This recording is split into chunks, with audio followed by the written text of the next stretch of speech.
Debbie looking to Jared Stearns, who makes the catch and scores. What a burst! Trayvon Henderson, as advertised, touchdown Buckeyes! This is Chasing the Natty, a college fantasy football podcast.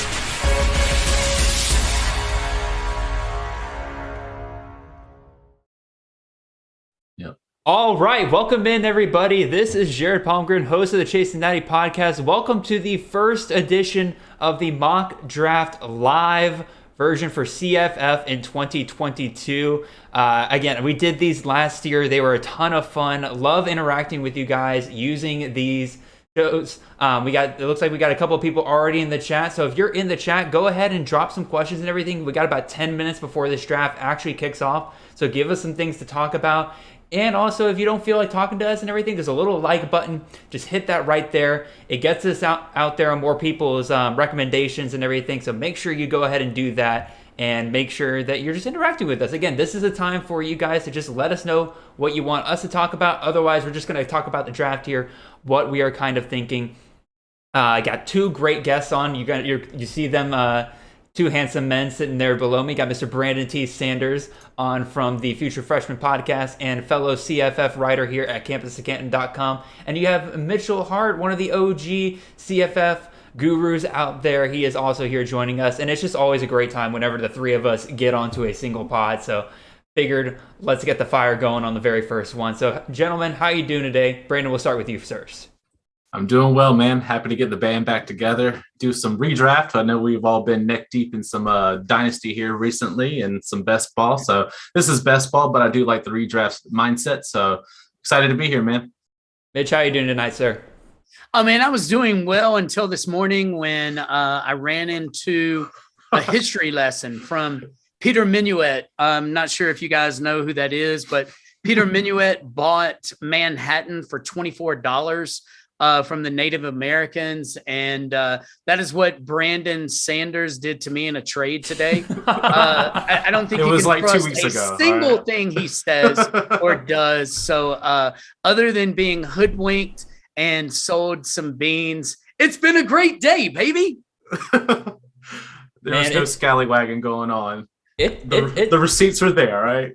The receipts. Yeah, for some context, I'll explain it as a neutral party here. What happened was Brandon was at the 109, I believe you were, in our dynasty draft, and you wanted to move up to the 102, which Mitch had, and you offered Mitch the 109 and a third round pick. What you didn't really emphasize was that I said next year. Yeah, it was next year. This was the next year. I think Mitch was sleepy. Next year, Mitch was sleepy and he didn't read it. That's what was not made clear. I will say is that this was a 2023 third round pick for CFF Dynasty, not this year's third round pick.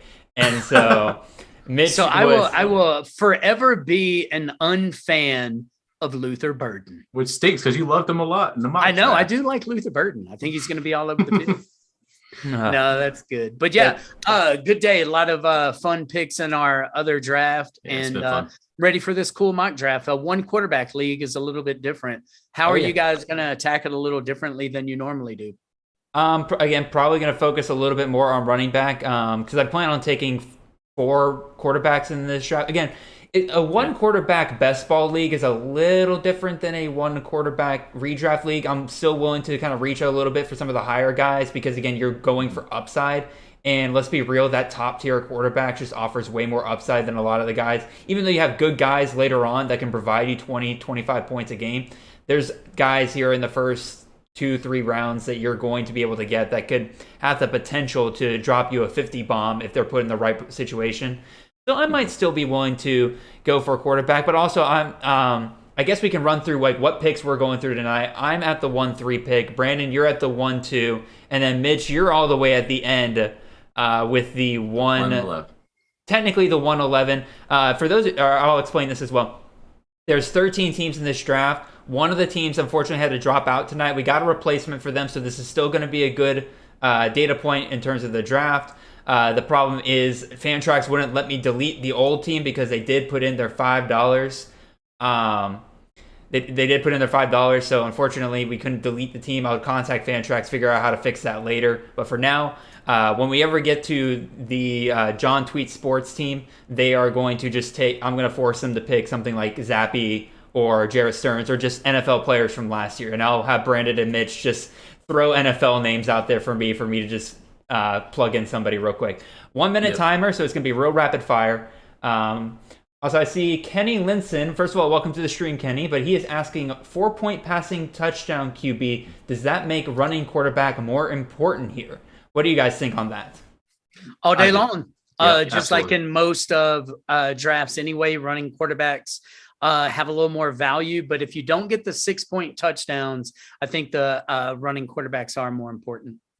Yep, the Konami code pays a factor when it comes to the running quarterback. So getting that extra points because you're not getting it from an extra few points from passing, that makes a difference. So, and then one QB, even though it's a best ball, that does leave strategy to lean on the other producers because they're putting up more points in the running and passing. So I definitely would agree with you guys. I think you're going to see again, and just in best ball in general, you're going to see running quarterbacks probably go off the board quicker. Cameron Schlaller, I assume I butchered that last name, so my apologies, Cameron. Again, welcome to the stream, Cameron. But he says, thoughts on DeQuan Finn? Just drafted him in round 13 yesterday in a 4QB Superflex league. I think that was an excellent pick, as great value. I assume that's going to be one of your third or fourth quarterbacks off the board right there. I think you did a great job on that one, Cameron. What do you think, Brandon? Absolutely. DeQuan Finn's one of those guys that I target in best ball and probably in some redraft this year. Like I said, we're looking at the MAC. The MAC's going to do well. You just got to wait 4 games. At round 13, you already got your studs, and now you got a guy that you can plug and play. And he might be a guy that you can just leave in there after week 5. So you just never know, man. But that's a great pick. So great job, man. That was a great pick at the 13th round. What do you think, Mitch? Last 5 weeks in our scoring system, Finn averaged about 29. Getting him that late, very good. Got to worry about the beginning of the schedule, but in the meat of the season, that's going to be a great selection. I always say the MAC is an investment. You can't rely on them to probably get you to the playoffs in terms of winning those first 4 games and everything of the season. But man, if you get into the playoffs and they're there sitting on your bench ready to go, they're probably going to pay off better than you can. And again, a dual threat quarterback in the MAC is just always a great investment at any point that you can get them. So we got about a minute and a half here left. So Brandon, you and I are in, like, we're the 101, or you're the 102, I'm the 103. I'll ask you who you're going to aim for here at the 102, and then I'll probably mention who I'm going to aim at the 103, considering if your guy is then off the board. Yeah. So my thing is always be like water and flow like it. So basically it's going to depend on who goes first overall. I am targeting, because it's 1 QB, it is best ball, so it does change things a little bit, but I'm probably looking at one of the Ohio State guys. It just kind of depends on which one is going to fall here. So I doubt I'll take Stroud, to be honest. I'll probably look at JSN or Henderson, depending on what's available. And then with the value, I'm still hoping a guy like Cunningham or, someone that's going to be running a lot more at quarterback kind of drops to maybe the second or third so we can snipe it. But, you never know how it plays out. So I'm just going to kind of be a little versatile, but the 1 QB does change things for me, as well as the no tight end premium. So we could probably wait a little bit, get some value there. So I'm expecting some more running backs and wide receivers this draft per se, more than what we usually see. But I think QB is going to be great value. And plus you can get them in regular redrafts, for a great value too. So I think we'll see some good picks here. Yeah, absolutely. Also, Cameron Schlaller, once again, he says he got Colin Schley in the round 18. I'm not going to dive too deep into that. Colin Schley in round 18 is incredible. That's probably the better value than even Finn. I agree. Indeed. So if you're going Ohio State guy, I'm probably going to aim for Bijan or Lou Nichols here. Whoever is still on the board there, I'll probably decide between those two. If they're both gone and everything, then I got to figure out who I'm going to take next. All right. Bijan's off the board immediately. Bijan's gone. So Brandon, there you go. There's a one-off. It's the first time I got to take this guy this year. So let me go ahead and take JSN at 102. Very good pick. I'll go ahead and take my guy, and then we'll start talking about who we picked here. I'm going to take Lou Nichols again. I was telling you, I was between Bijan and Lou. Bijan's off the board. Give me Lou Nichols in that volume all day long, every day.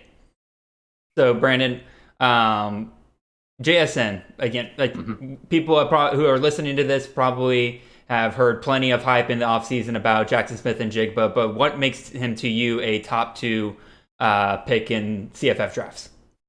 Just like in the running back position, this guy is a target hog. So he touches the ball early and often. He's running out the slot position. He's probably the first look for CJ Stroud this year, if not Harrison. So which Harrison I'm expecting to go here in the next couple rounds as well. Just that Ohio State offense, man, you want a piece of the pie, and why not get one of the best producers out of that piece of the pie as well? And looks like we're on an RB run now, so I like it. That doesn't surprise me. Again, it's a 1 QB league, so probably you're going to see quarterback or running backs and wide receivers go off pretty early on here. Mitch, you're sitting there at the technically 112 in this draft, 111 in a real draft. Who are you kind of hoping falls to you here? At running back, Rasheen Ali, I've targeted him. I really like him. I've been very high in my ranking, so I'd like him to fall, A.T. Perry to fall. When they don't, I'm going to go quarterback again, and I'll just get the value in Stroud if he falls. Yeah, that'd be great value. I can agree. Caleb Williams, either one of those. Yeah. If they fall, I'll be happy with that. So do you think at this point Bryce Young kind of drops to the second just because of the non-running back factor, or do you think drops easily? Yeah, he's a great selection, and to be honest, if Ali and Perry are both gone, and it leaves me 2 quarterbacks, even in a 1 quarterback league, I may take them both. Where does Zappy go? I had him in my queue. Yeah, Zappy got selected by John Tweet Sports. Okay, cool. So we just got that going then. Cool. All right, Stroud did go off the board. And so we got Tom, and then we got our boy up next. And Ali's gone too, so I guess Caleb Williams, A.T. Perry. I would say either one of those are great picks here. Again, that's why I love drafting at the tail end of this, because you always can get 2 studs that just fall to you here at the end of the second round. Yeah. I'm gonna go A.T. Perry. I'm fine with that. Very good selection. Can definitely agree there. I can't see my queue for some reason. Nice. That's a problem. All right, I'm gonna refresh my page here real quick. Sorry for those watching on the stream. I can't see. Oh. And unless Morris goes quarterback, I will take what's left of Caleb Williams and Bryce Young. I don't blame you on that one. Up there goes Caleb Williams. Yeah. And I would prefer Williams, as I have him ranked number 1 overall, but I'll take Bryce Young. There's a whole Worthy's a good pick. Yeah, there's a whole lot you can do that's worse than taking Bryce Young.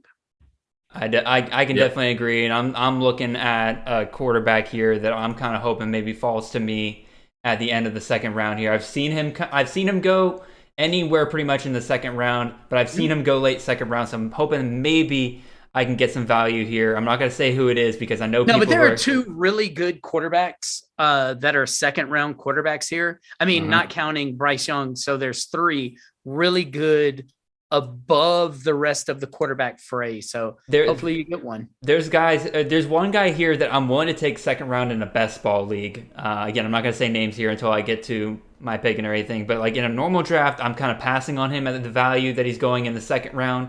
But in a best ball, again, he has the potential to drop a 50-pointer any given week. He'll probably only drop 1 or 2 throughout the season, but even still, he has that potential. So I'm absolutely willing to take him if he falls to me here. I'm assuming he's from the ACC and it's been known for that in the past. I'm not going to give you any kind of information because of the people who might be listening. Do you guys still believe Sean Tucker is a high second round selection? I think I liked him better at late second, early third. Yeah, me too. I still think he's going to be a value this year because I think that Ane knows how to use different pieces in an offense in unconventional ways. So even though he hasn't been like a run-heavy system the past couple of years, Sean Tucker's an underrated pass-catching running back.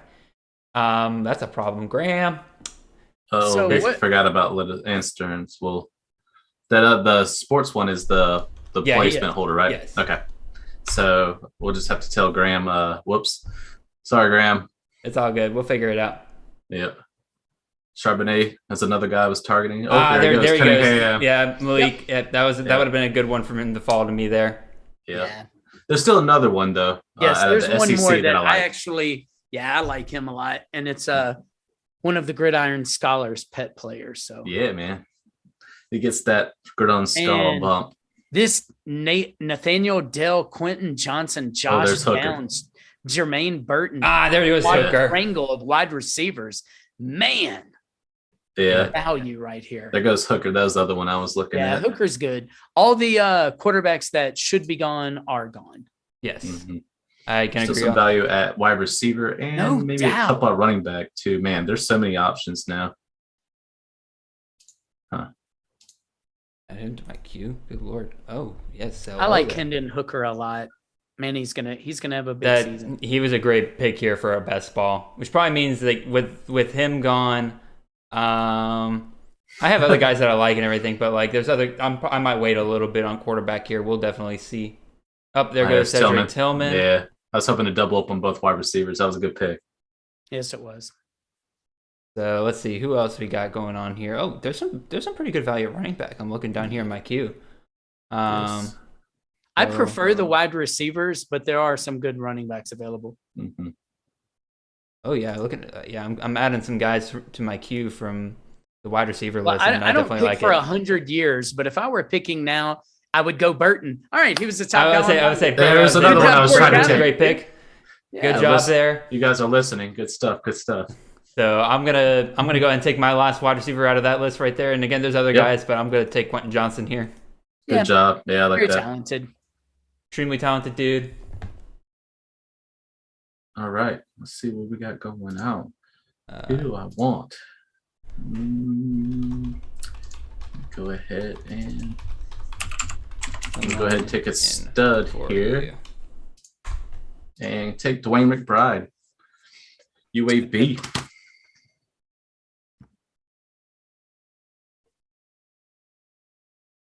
Very soft schedule throughout the year. Oh, very. Mm-hmm. I mean, they got the LSU only thing you got to worry about. Games. Somebody mentioned during championship week they're going to be playing LSU. Oh, just I didn't for know that. Dwayne McBride lovers. Just need to. There's Tavion off the board. Care, Also, quick update. Graham, I just got a DM from him. He's going to switch his player out. He is taking Brock Bowers. I like that. Cool. I don't like Brock Bowers that early. I'll be real. I'm a first, dog fan, but yeah. It's second round. Second round. It's better than Malik Willis, though. Yes, that is true. For the value, I think that. it's time to take my boy and take Mr. Josh Downs.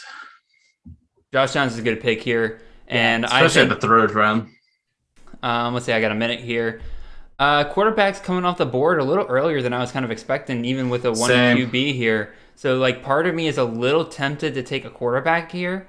I wouldn't do it, but I'm going. There's still value. I'm going to take one of my favorite third round wide receivers here. Consistently find him in the third round. He's going to be a top 2 wide receiver for Ohio State. It's going to be Marvin Harrison Jr. I didn't take him because I didn't want to have both. I don't know. It's probably still a dream to have both wide receivers, but I just wanted to switch it up and have different teams. So, no, I'm drafting. I'm not actually switching it up as much as I normally do in these drafts here because like I'm drafting like Nichols, Quentin, Marvin. I have several shares of these in several different best balls I've done this year. So I'm kind of taking guys I'm comfortable with. It looks like here. All right, let's see. Gonna add in some more guys to my queue. All right, we're getting close to the end of the. Oh no, there's middle. There goes Mims. That was a good pick. Mims was a good pick. I agree. For those of you watching, again, we got a couple people watching and everything. Go ahead and drop down a comment on what picks have kind of surprised you so far. And Malik Willis does not count. Cannot say Malik Willis. That was a given. So again, me and Brandon, we're out on our guys here. Mitch, again, you're at the tail end there. Actually, I can't ask who you're going to hope to fall here to you because. Oh, I don't mind. All right, go ahead. Who are you hoping to fall? I want a wide receiver from Texas Tech, maybe a tight end from Notre Dame. There you go. I like both of those. I've taken Will Shipley a lot, and on my list, he's the top running back. But I'm going to try something different. I'm going to wait a little bit on running back. I feel that there's a little void here of just super talent and, just the running backs after Shipley on my list, like A-Chain and those type of guys. I don't think they're a lot different than guys that I could get in 4 rounds later. So I'm probably going to wait on Shipley and go in a different direction here. I don't blame you, actually, because I'm in the same boat as you, Mitch, where I look at Shipley and I'm adding guys from my queue and I'm like, all right, who's my next tier at running back? And I looked at Shipley and I looked at guys afterwards. I'm like, well, Shipley's my next tier here. Yeah. I'm actually kicking myself now because I thought I had everybody added to my queue that I was missing because I copied this over from another league I did that was already midway into the first couple rounds, and I thought I had everybody. That's the team that should have. Yeah, that's fine. Yeah. And I forgot Miles Price is on the board. I'll be real, probably would have taken Miles Price over Marvin Harrison Jr. I forgot that I didn't see that he wasn't in my queue. Y'all know that I'm higher on Butte than most, but I just think that's a little early for him to see what I've seen recently on ADP. Jared, on your little formula, what would it have said about waiting on Butte for another round? So the draft predictor probably would say this is about right, because this Demas? Who picked Demas? Graham. Our boy Graham. What are you doing? It's too early for Demas. Jesus weeps. Demas? And you leave me Miles Price? Thank you, everybody. Happy football gods. birthday to me. Demas and Cowing are decent, but not before Miles Price. Am I missing something? Did he get kicked out of school? No, Miles Price is a good value there. Again, especially in the late credit. third. I'll give some credit to Graham here. If you really believe that Demas is coming back healthy, he would be my number 1 wide receiver at Maryland, and probably somebody I would invest in. Maybe not 3rd round, but he'd be somebody I'd be investing pretty. I'd say probably in the 4th, 5th round, I'd be somebody I'd start looking at if I assumed he was coming back healthy. But that's big if. I'm a Demas guy, but maybe in round 5, it's just too early for Demas. Certainly not ahead of Miles Price. Oh, I agree there. Also, Corey Cavander asks in the YouTube chat, he says he doesn't understand Nathaniel Dell dropping.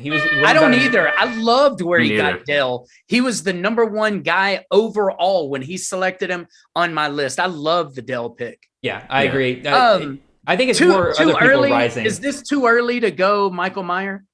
No, man. Maybe it's Gronk? 4th. All right. I'm of the opinion where, again, I am going for... I go pretty much for the last tight end out of the top 4 if I can get them. That makes sense.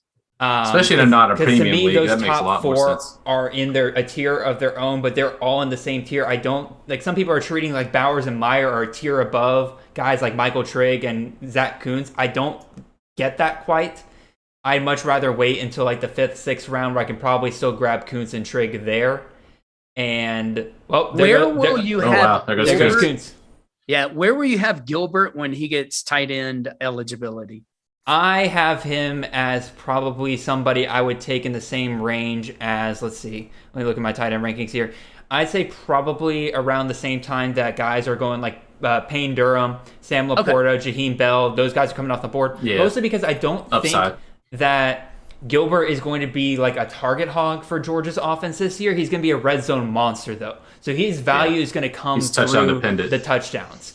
I could be wrong. Maybe he's even a bigger monster than that. But as from what I have seen, he's just going to be the go-to guy in the red zone. That's why I'm fading Bowers just a little bit, because I don't think Bowers gets the 13 touchdowns again this year. I think Gilbert siphons plenty of those off.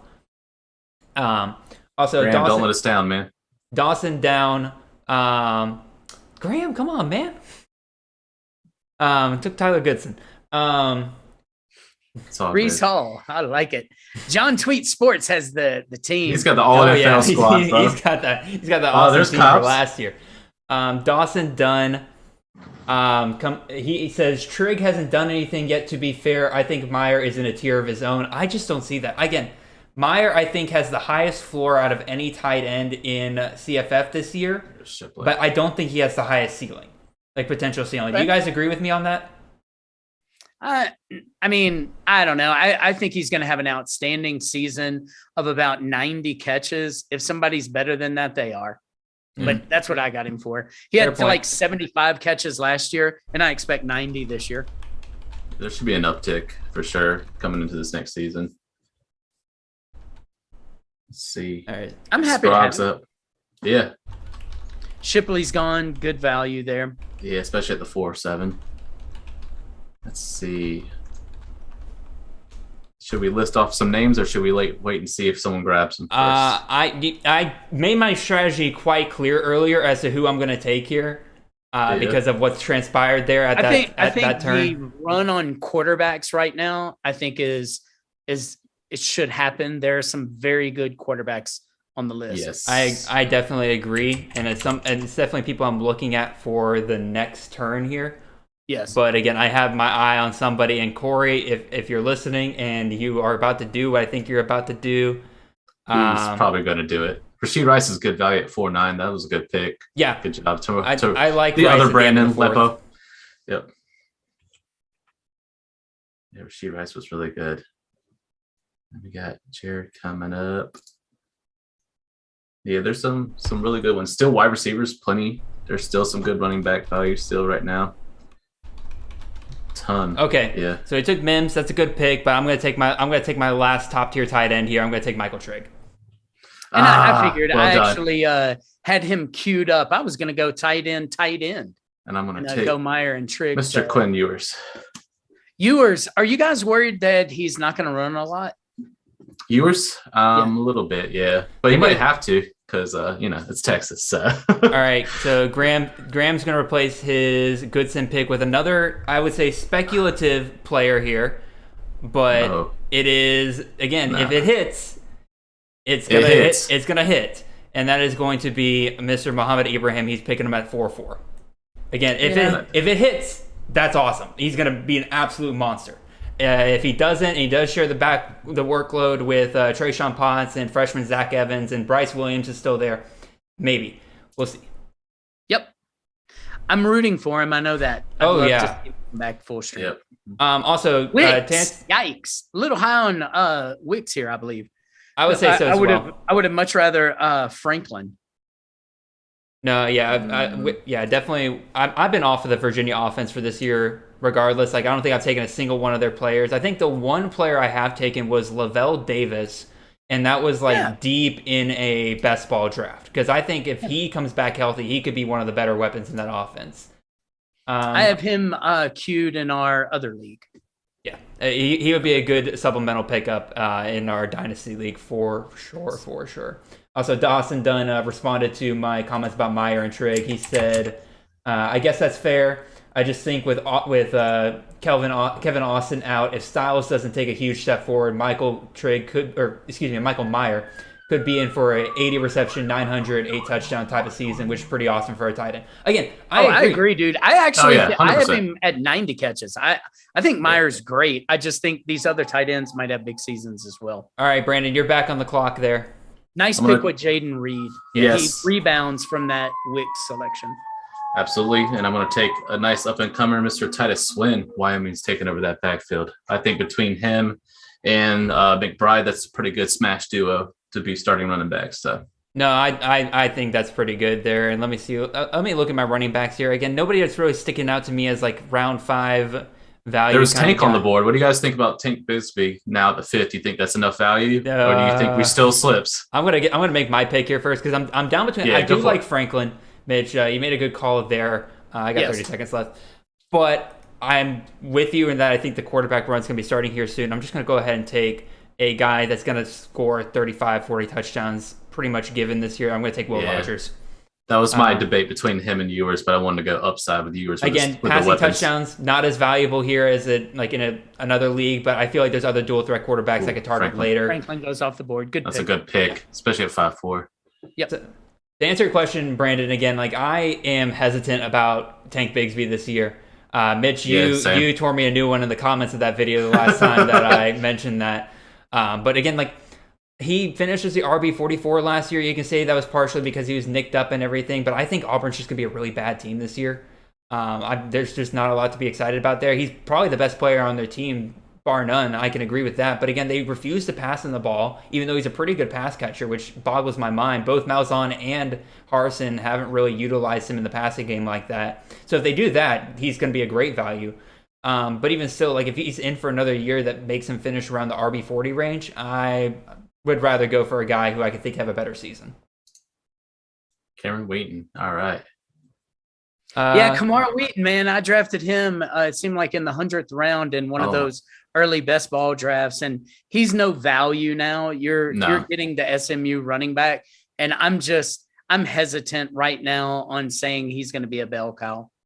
No, I definitely get it, and the last time we really saw like a true awesome fantasy running back from SMU was Xavier Jones, but that came from his like 23 touchdowns he had that year, which is not something I don't think you can ever truly project for any running back outside of like the top guys like Rasheen Ali and stuff like that, where when Marshall gets within 15 yards of the goal line, they're going to just hand it off to Ali 17 times in a row until they beat the team into submission and get in the end zone. Yes, I like that. He will submit.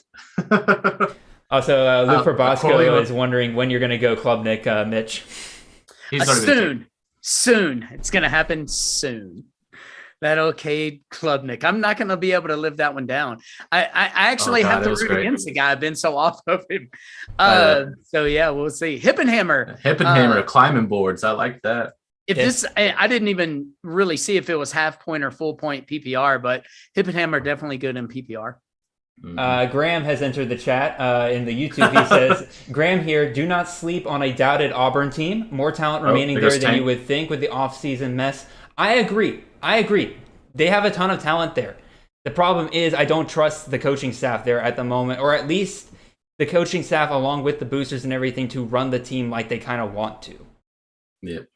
All right, Tompkins comes off the board. Okay, that's still John Tweet. That's the all-NFL team. Yeah. Yep. Man, Devin Tompkins was he was so good. Great second to last round pick for me last year in a league. And that was a real good pickup.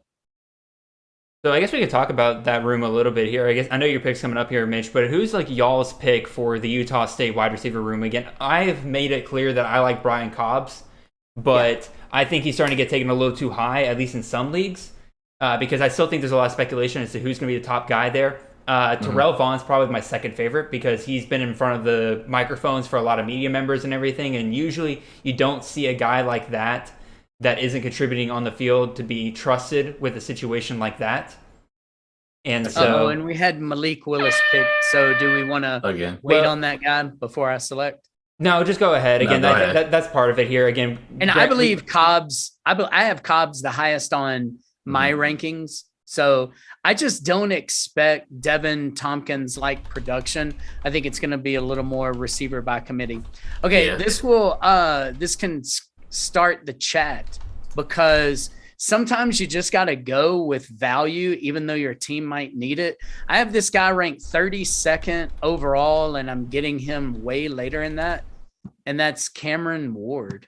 Nice. And I don't need a quarterback, but I mean, what am I doing? It's best ball. Cameron Ward's going to have big games. I don't know. I sure have him ranked high to go this late. He was somebody who I was considering there, like at the same time that I took Will Rogers. Yeah. Yeah, again, the passing touchdowns kind of throw me off just a little bit, but even so, like, if Will Rogers was off the board, Cameron Ward probably would have been a guy I would have taken earlier in this round. Also, update, not Malik Willis. We're switching it out for Ali Jennings. Okay, good. Oh, I like Jennings. Yeah, that was a good pick. Yeah. He's solid. I bet Graham is very happy to hear us not say something negative about his pick for once. By the way, Graham says Cam Ward is going to be a stat monster. I can agree with that. Yeah. I agree. Yeah, if he hits, he's going to be destroying the Pac-12. So who are you? Again, you're here on the turn, Mitch. Who are you kind of hope it comes back to you here? Well, look, I did this in a best ball draft with some guys about a month ago, and I just hoarded quarterbacks. And I'm going to take Dylan Gabriel if he's available. God damn you. Yeah, I was hoping for the drop. So That was good, I like man. this dribbling pick. If I was picking a wide receiver right 513's here, good. that's who I was stack- going to take and get my little combo. I would say with stack 'em. Ward. Braden Bennett, that's who I was looking at. Good stuff. Part of me was So- kind of hoping that Morris would take Dylan Gabriel there, so that we didn't let Mitch have all the good quarterbacks. Too late. Yeah. So I'm Triple gonna. the fun. My 3 quarterbacks are Bryce Young, Cameron Ward, and Dylan Gabriel. You're I think gonna good. you're having a monster out of those guys. Now you can just Yeah, focus and- on other positions. So now, and this is a 4 quarterback league, right? You can draft 4 quarterbacks. I think 4 total. I recommended to So- people you draft 3 to 4, but there's no actual limit. So Richmond. late There's in Harold. the draft, I'll get my Miami of Gabbert. I'll just take Gabbert. I like Brett Gabbert. I have him in Dynasty. He's Yeah. one yeah. of my one of those guys where it's like I need someone to start on the spot start. Boom, I'm gonna throw in Gabbert, man. Yeah. Throw Oh, the yeah. Mac in. So Graham just took Tyler Harrell Yeah, as the second And he's wide gaining receiver a for lot of momentum. Alabama. yeah. What do you guys think about that? Do you think that he could be the second outside guy there, overtake Ja'Cory Brooks? He's just so fast, and they clearly wanted him. I mean, it looks like they were talking to him even before he left Louisville. I mean, so I'm assuming so. I'm warming up to taking Harrell higher. I just took him in our Dynasty supplemental. I was mostly too. focused on freshmen for the most part in that league, but I kind of got to my late second round pick, and I kind of realized I'm like, you know what? Like, a lot of these freshmen, they aren't going to hit. A speedster Alabama, the hit rate on that is going to be much better than some of these other guys that I'm going to take here. So I like it. I figured I'd take Harold there. So I think, honestly, Harold in the 6th round, if you really believe that he is that second wide receiver there, go ahead, reach for him and take him there.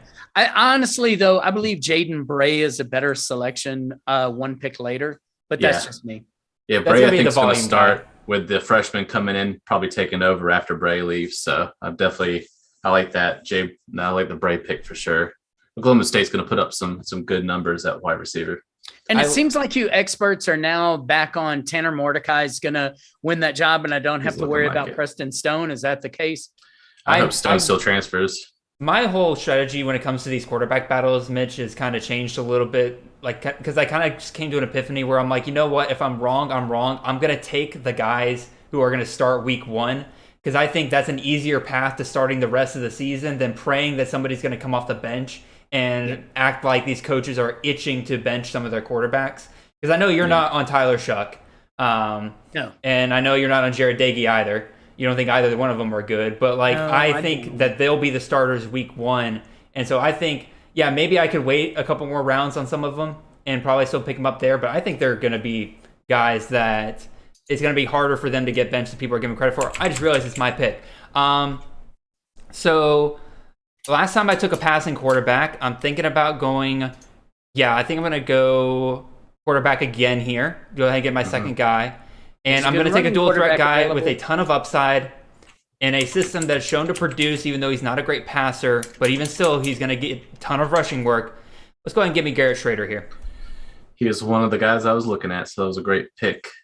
I'm going to take Dawson Dunn says, I like Harrell a lot more in C2C/Devi. A Bama wide receiver running in the 4-2 at the combine is not going to get past the second round, even with low production. I mean, fair. But again, like, I feel like if he's buried on the depth chart, it'll be a little harder for him. But even if he's the wide receiver 3 this year, I agree with you, Dawson, that he's still probably going to get drafted pretty highly there. Yeah. Because didn't even Slade Bolden go off in like the 4th, 5th round this year? I can't remember off the top of my head. I think so. All right, Brandon. You got to wonder why a guy who can run say 4.2 about didn't make it at Bama. Yeah, exactly. So maybe he's got some problems. I just, everybody's on it. So you're probably right, but I'm going to zag here. I'm going to go different Louisville. I'm not going to pay that for a guy I don't know much about. No, fair enough. Aiden O'Connell. Off the board Bowser. here. Who picked Bowser? That I was like me. Brandon. Oh yeah. Man, the 6th Bowser round is gets hard the to ball pass a up. lot, dude. Good job. I had him high on my queue there. Good job. All right, back to you, Brandon O'Connell and Parker Washington come off the board here. Brandon, you going to take your Penn State wide receiver? No doubt. I was going to say, Yet. are you going to take the guy who's going to get the ball No, more? Or at I'm going least to take I'd a guy with a little bit more upside. Mr. Horton there at Colorado State, the wide receiver 1 now. No, fair enough. Fair But enough. I am looking at another Penn State, the true wide receiver 1 at Penn State. Don't let anyone else fool you. I'm going to go, again, I have Lou Nichols. He's my upside. He's my volume. He's my monster. But I don't have another running back yet. And I think I'm going to go ahead and take one here. And I'm just going to take a safe guy here. I'm going to go Chase Brown, running back out of Illinois.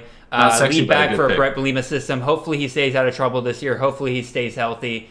He's going to get 20, 25 touches a game if he can stay in that system.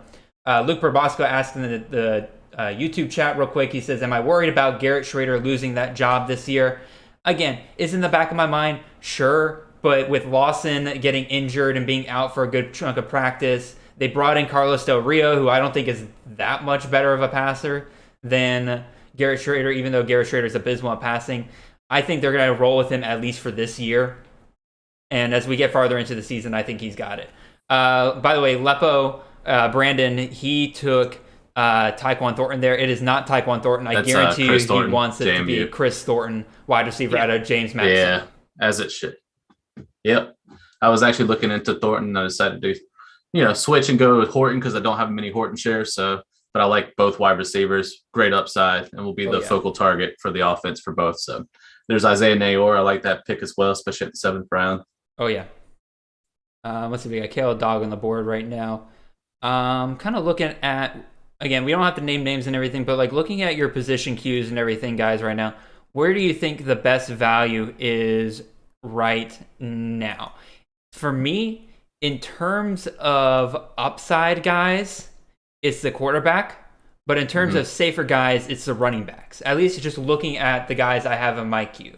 What do you guys think?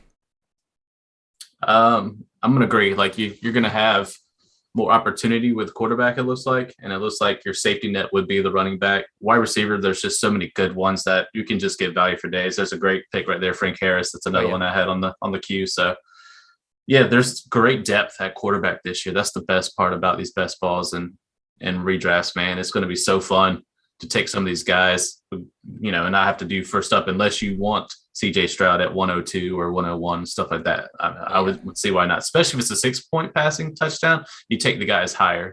But most times we run into a 2 QB type league. So usually it's a super flex type situation. So you want to take your QBs a little higher. But, if you do run into a 1 QB scenario like this is great value. Mm-hmm. What about you, Mitch? Where do you see the value? I waited on running backs for a reason, and it's because I kind of like this meat of the running backs. Dude, I'm looking at these running backs. There's right here, I think they're not just as good as Shipley. They're not just as good as Shipley, but they ain't that far off. And I have a fit. Damn, that was one. That's all right. One. That's all right. Pete was one. I missed on Pete, but I have 2 more young pups that I like. Again, not as much as Pete, but I like them. There's Grayson McCall. So we'll see if that's a good pick, especially in the 7th round. I love Grayson McCall in the 7th round, especially if you've waited on quarterback. Did Graham take a quarterback before? He took CJ Stroud, Grayson McCall. That's a good combo right there. I like that a lot. No, not bad at all. All right. Kiner, that's a good one right there. That's a good pick. Yeah, I like Kiner too. Kiner was in this go, but the first guy I'm gonna go is Nick Singleton. All right, going for the real upside there. Yeah, the 101. So I like Singleton. Obviously, a lot of talent. I think at this juncture of the draft, this is a good selection. Best ball. I'll pick a bunch of these guys, and I think I'm going to pick another one in just a second at running back. That has a lot of potential. Yeah, we need to get him to swap out Warren in the NFL. Martinez is a good pick in the 8th round. I'll say that much. Again, I like Adrian Martinez. Yeah, I wouldn't take him higher. That's a good value for Adrian Martinez. He's got the run capability, so in this type of situation, it's perfect. There goes Edwards, the other running back out of Michigan. Yep. So I like him. Dynamic out of the backfield too. There's a start. So yeah, I think both those guys are going to be good selections for me. Oh, yeah. What do y'all think? The young Big Ten guys, Singleton, Edwards, too early? I love Singleton's Edwards. perfect. I have Edwards ahead of Corum this year because I think Edwards, if there's going to be one of those 2 guys this year that can McIntosh. All right. Kenny McIntosh, a little early. Isn't Kendall Milton still? Yeah, Milton's still on the board, and Milton's expected to get the lion's share. So here's my maybe thing. Graham just likes McIntosh. Here's the thing. Graham is a UGA expert. Okay, so he's thinking McIntosh takes over? So I'll have a fun discussion with Graham when he comes onto one of these in a week or two here, because I'm all in on Kendall Milton this year. So I would love to have that debate with him. But that'd be cool. Anyway, so let's talk about. Well, hold on. Going back to Jordan Mitch, talking about the Donovan Edwards.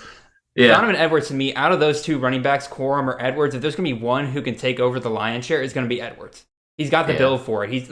He's closer to that Hassan Haskins we saw last year. Now, granted, part of that was Corum getting injured, but even still, I don't see a world where Corum is going to leave the role that he had last year. It's still a good role, don't get me wrong. You're still going to get 20-something points out of him any given week. But I think Edwards is going to have the higher upside. He's going to be the guy they're going to give it to on the goal line. I'd rather have Edwards over Corum any day. I like John Rice Plumlee here. He was the highest guy on my list. What do y'all think? Think he's going to run a ton. If he gets the starting job, I guess this is another one of those ifs. All right, Graham tells me McIntosh is going to get more touches than Milton. When he comes into the game, he never pass blocks. I love Milton's ability, but he's never had a healthy season yet. McIntosh runs routes like a slot. McIntosh has a higher upside in receiving. There's no doubt about that. 100%. I do think Milton, it sounds like, has worked on that quite a bit this offseason, and they want to be able to use it. But again, I don't see him really doing too much more than Xavier White did last year in terms of the passing game.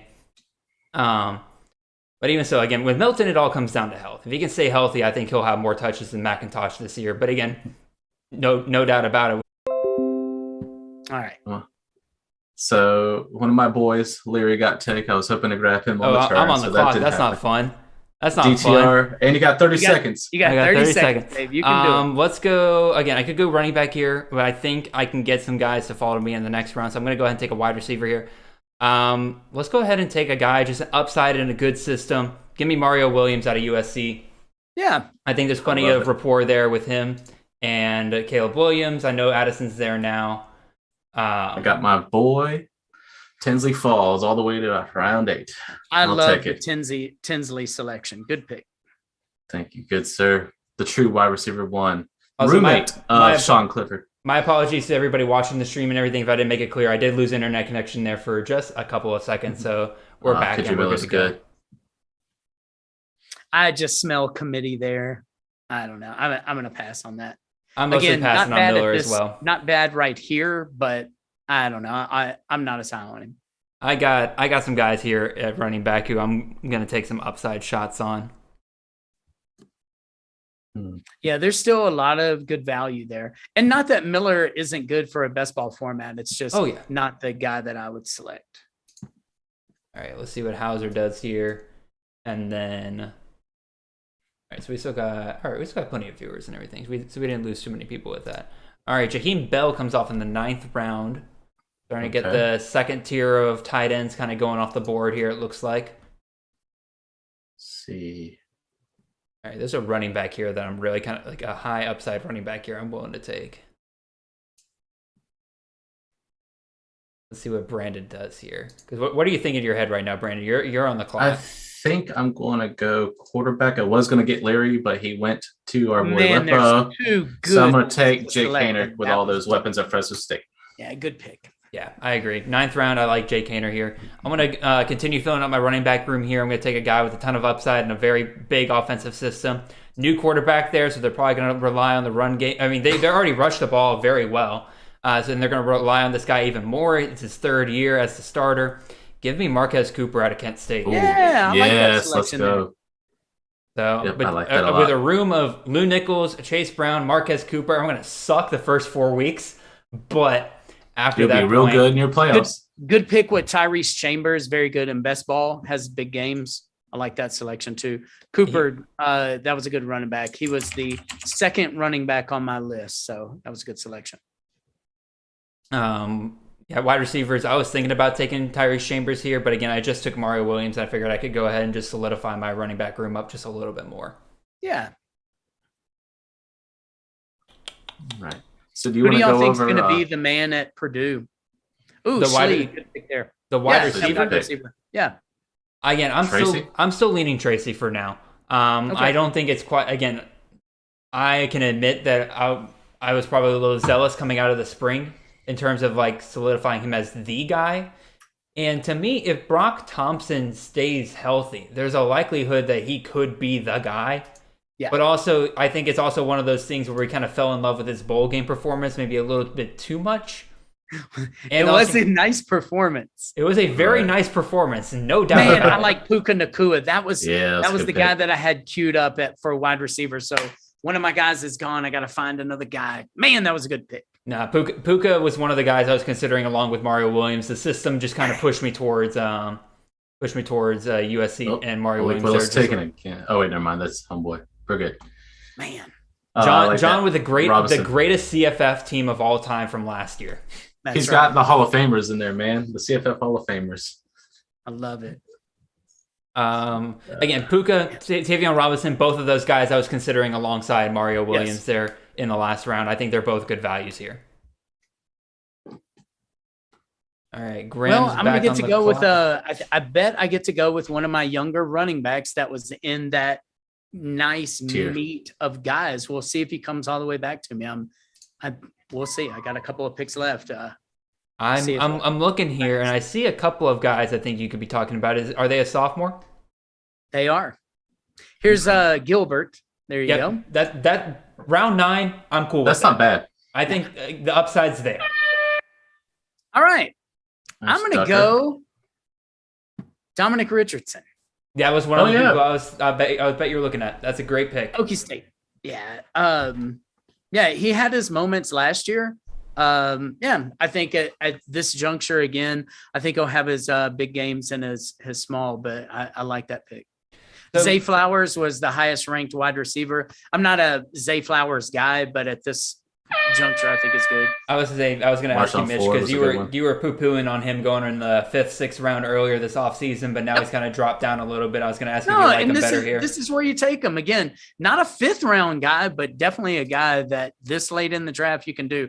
Well, I said I was going to wait, but I'm going to draft a guy that has huge games and bad games. I think if you're looking for a best ball quarterback in this juncture, it's hard to beat Will Levis. I like that. Yeah. He had 3 40-point games or better. I mean, this late? Come on. It'll be interesting to see what happens there, because again, with Rodriguez, we don't know quite what the situation is going to be with the legal system there and everything. So if they take out Rodriguez and they don't have a go-to back, they could rely on Levis just a little bit more, and so it could be plenty of value there. I'm happy to get him as late as I got him. Where did Kobe Lewis end up transferring to? Purdue. Yeah. Now I'll pass. Now passing? Yeah. Tyler Shuck in the 10th round. I bet you like that a bit better than where I was taking him in the 5th round a couple weeks ago, Mitch. Yes, it's a little less risk for some high reward. So yeah, I'll take him there. Good selection. Let's see. Luther Burden comes off at 10-4.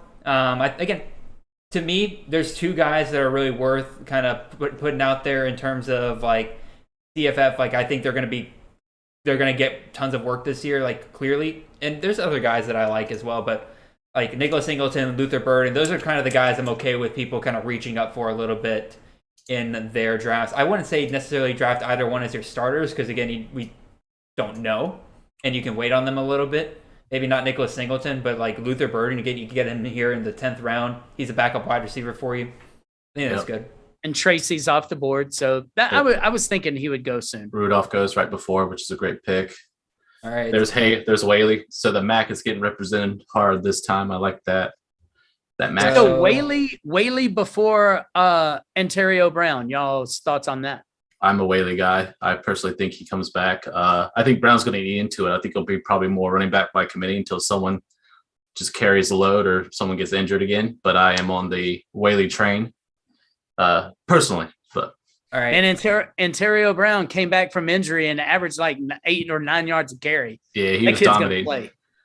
So I like the depth of running back better than wide receiver here. So I took a wide receiver. Going to go Xavier Hutchinson here.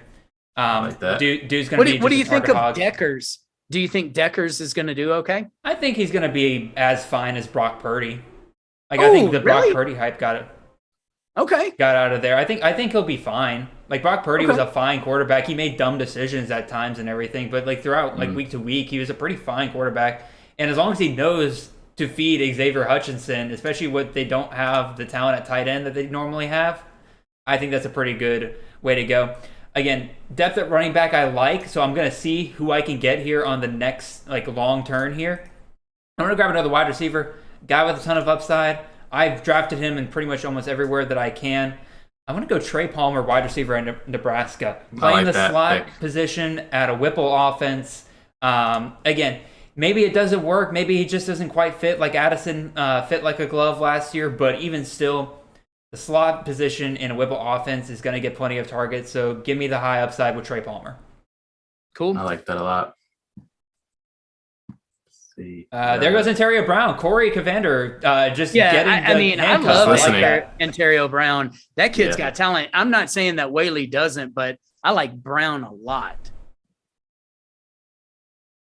All righty, let's see who we got. Or we got Justin. Got Justin picking right now. Let me check in the chat. Anything going on here? Oh, Graham. Sorry, Graham. You sent this message a little while ago.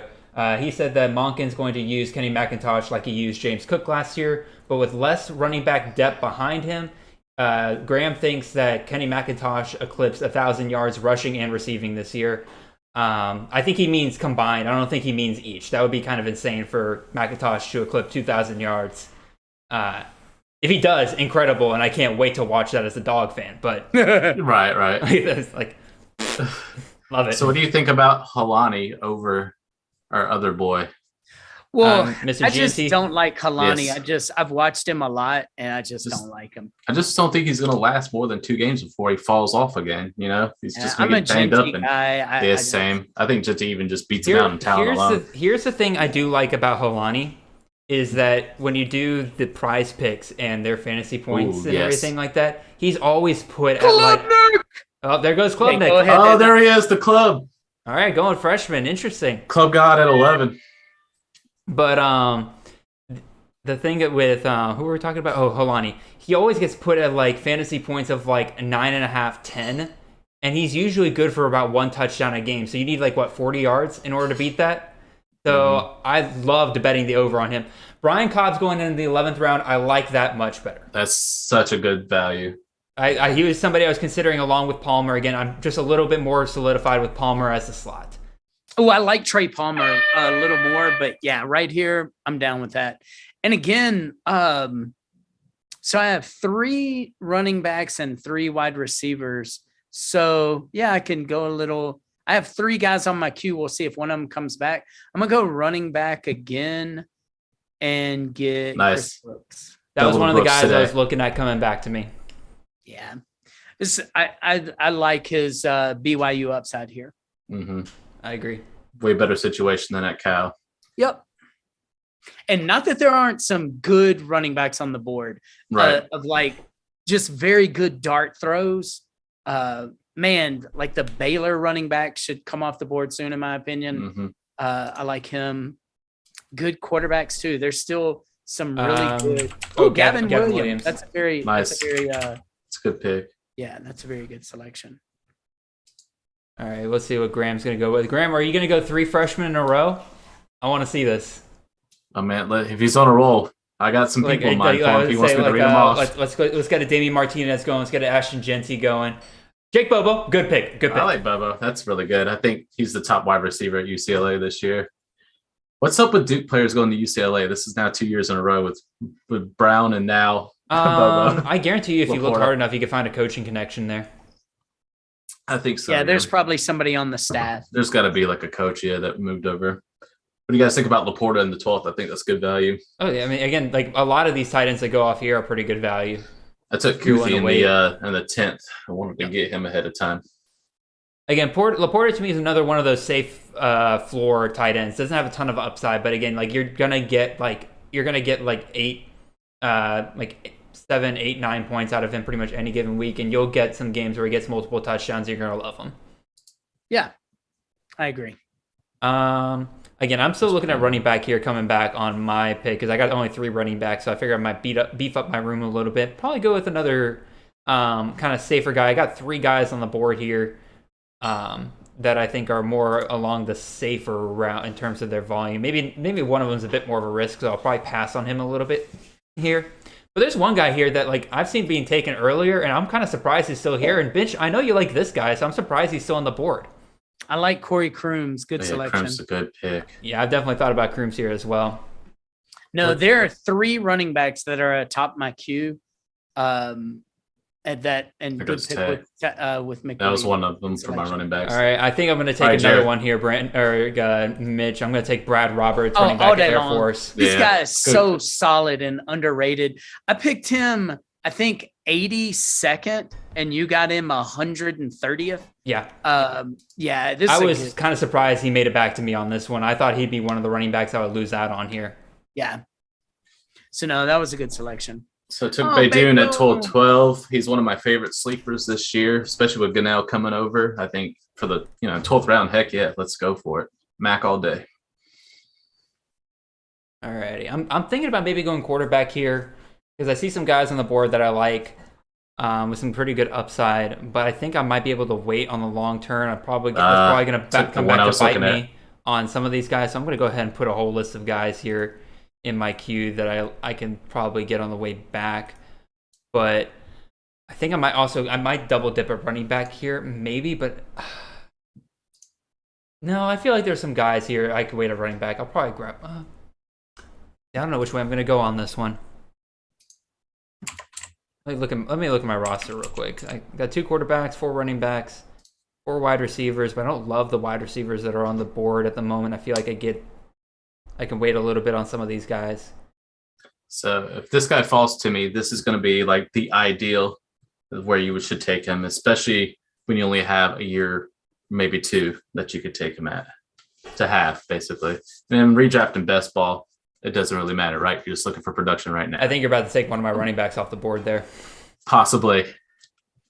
I kind of think we're all targeting the same guys. Yeah, that's who I wanted. Desmond Ridder is not a good selection at this point. I would say Brooks is one of the guys I'm looking at. Honestly, I think I'm just going to switch out Evan Prater for Desmond Ridder. Is that fair to everybody? Yeah. Do that. Yeah, you can do that. I think that's good right there. Anyway, if he comes back to me and says, like, no, I really wanted this guy, my thing froze up, I'll switch it out. But for now, I'll just have it be Desmond Ridder. All right, I'm on the clock here. You took one of my running backs there.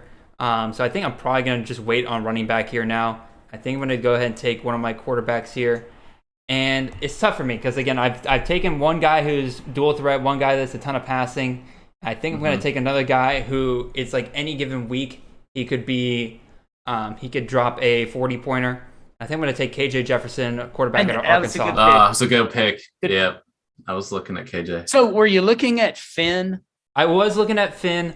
I was looking at again, I got a whole list of quarterbacks here. They're all pretty relative in the same tier here. I got a lot of guys I'm looking at, but like Clay Millen, Jaron Hall, Logan Bonner, Jarrett Dougie, Daquan Finn, Drake May. These are all guys that I think in this range are pretty good. Cool. Again, quarterback, even after the top tier guys to me are like almost must-haves because again they're just solid. You know what you're going to get out of them, but there's a ton of upside and just consistency in the guys behind him. Corey took Daquan Finn. That's a great pick here in the 13th round, as we established at the very beginning of this stream. Mm-hmm.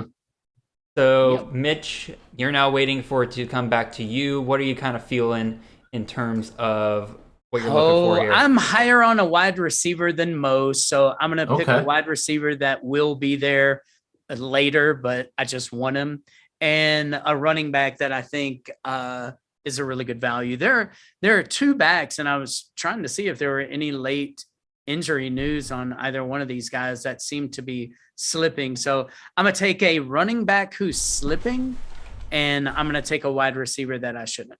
All righty. By the way, where are y'all on that? If you like a guy 7 or 8 slots above who's available, do you pick your guy or do you say, get your it's the 13th round. Yeah. Take your guy. You're this late. Get your guy. Like, that's what I'm saying. Like, go ahead and get your guy. You want to have guys on your team that you're rooting for. You want to have guys that you just like having on your roster. Don't pick, especially this late, don't pick a guy because it's quote-unquote consensus. A lot of this, when you get into the 13th, 14th round and all that like that, a lot of it's dart throws. A lot of it's you're trying to find value and stuff like that. Get the guys that you're going to be so excited that when they hit, you're just absolutely hopping out of your seat. Don't grab a guy that if you're sitting there looking at him being like, he failed and I only took him because I felt like it was the right thing to take. Don't do that. Get your guys. Well, which is I'm going to listen to you, and I'm going to take my guy next. Take your guy. Chris Smith. Great pick. Chris Smith was one of the 2 running backs that have really dropped in this draft. I want to take one of them, and I didn't want to take Chris Smith. Why'd Chris Smith fall so far? Again, I'm personally not as much on Chris Smith as other people are because I still think they're going to try a committee approach there. I'm warming up a little bit to the idea that he's going to get more carries than I was initially giving him credit for, but even still, I think 13th round is too far. I'll say that much. Like, I'm going to take him over Kobe Lewis, George Holani, guys like that, but I think he's great value here. But again, like where he was being taken earlier in the year, where he's going in like the 5th, 6th round, I thought that was a little too high. By the way, real quick, I'm going to throw out there that Hauser does not want Evan Prater. He instead wants Jaden Walley as his pick. Cool. Okay, so Campbell, here's a guy that it seems like I'm much higher on than everybody. Yeah. And that is Mr. Jackson of Ball State. Great dude finished the year with 21 catches and 250 yards in his last 2 games. Yep. What am I missing? Why is nobody like him? I think it's because it's boring. He's buried behind. It's Ball State. I think it's one of those things where people just kind of see it and think that's a non-sexy pick, and so they just feel like they can wait on it. Maybe it's also just people aren't talking about him as much. Yeah. A good pick. And then I'm going to take the other running back that is falling that I kind of like his situation a little more than everybody else, and that's Mr. Cardwell of Oregon. Yeah, I like that. He was one of the guys that I was considering when I took Brad Roberts, and then I wanted to take Rich Brooks on the way back, but then I decided to pivot to quarterback. Cardwell, 14th round. Brew give me McCoy. that. Yeah. Give me Brew. that. Maybe one day he'll be as good as his rivals' ranking. Yes. Maybe his stars will realign. Yes. I have been ribbing Chris. How many stars do you lose every time you transfer? He's on like a 2-star at this point, man. Yeah. Him and Kamar Wheaton, can you still be a 5-star when you're on like your 2nd or 3rd? I think Wheaton's probably got like 3-star just because he has the upside at where he's at. But Brutus going to Tennessee is like 2 stars. I have been ribbing Chris K so much recently. Chris K loves him. Because I just tell him every time he brings him up now, I'm just like, hey, you can take a guy. Still. You can take a guy that may not even play at Tennessee. And he actually texted me back this morning. He's like, where are you hearing that he might not even play? I'm like, dude, I'm mostly ribbing you. But I don't think he's going to, I'm mostly saying I don't think he's going to be a factor this year at Tennessee. Yeah. That's just my own opinion of it. Maybe I'm wrong. Maybe he does overtake Jalen Hyatt as the number 2, and I'm just completely off on it. But I think we've seen enough from Brew McCoy at both Texas and USC I'm off. Yeah, me too. I like the last 2 selections.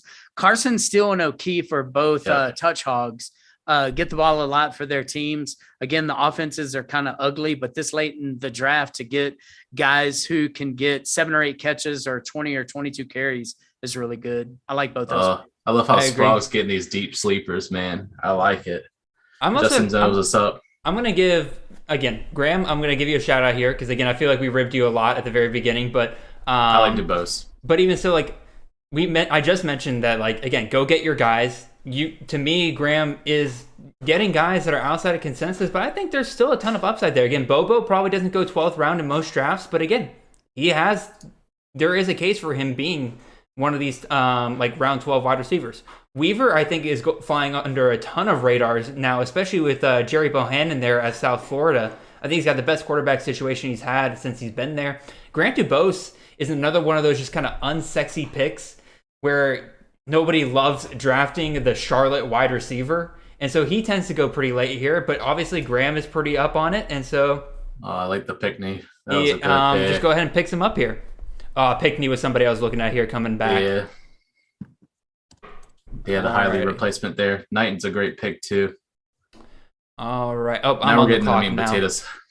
So I kind of like a good tier of the wide receivers here. So I think I am probably... Graham is saying redemption. Yes, sir. I'm giving you credit here, Graham. I'm giving you credit. I I'm going to go ahead and take an upside pick at tight end because, again, he's coming off the injury. But, again, I really, really like him in his situation at Western Kentucky. I'm going to go ahead and take my second tight end here. I'm going to take Joshua Simon. Love it. Probably could have waited a little longer on tight end. But, again, I was looking at the wide receivers. It's kind of where I'm thinking where I'm going through next. But I feel like in 4 picks, if all of my guys go off the board, then I just got crap luck tonight. Might as well just go ahead and grab a tight end. How many rounds are we going? We're going 20. I think it's 20. Okay, cool. All right. All right. So I only have 2 quarterbacks. So this is a guy that I really like, especially at this round, and that is Mr. Phil Jerkovich of Boston College. If he's back full 100%, I think he could put up some pretty good numbers, especially if Zay Flowers is back to form. So let's hope that 2 pairings happen. No, I like that. Jaquavius Marks coming off here in the 14th round. I kind of like what Marks in the 14th round. Again, especially, I can't remember if I put this as standard or half PPR. But if you have any kind of PPR, Marks is a great pick because, again, they're going to throw the ball a ton there. He's probably the best catching running back that they have over there. So, all right, Brandon, who are you picking here on the turn? So the guy I just had in my queue went Mr. Lorenzo Styles. So I'm going to take and pivot. Let's see if he's still here. He is, and I'm going to take Mr. Elijah Cooks from San Jose. That's a good one. And Brandon, I'm going to follow suit here. I'm going to grab another wide receiver run. And we're going to do I'm going to do the other San Jose State transfer wide receiver. I'm going to go Justin Lockhart.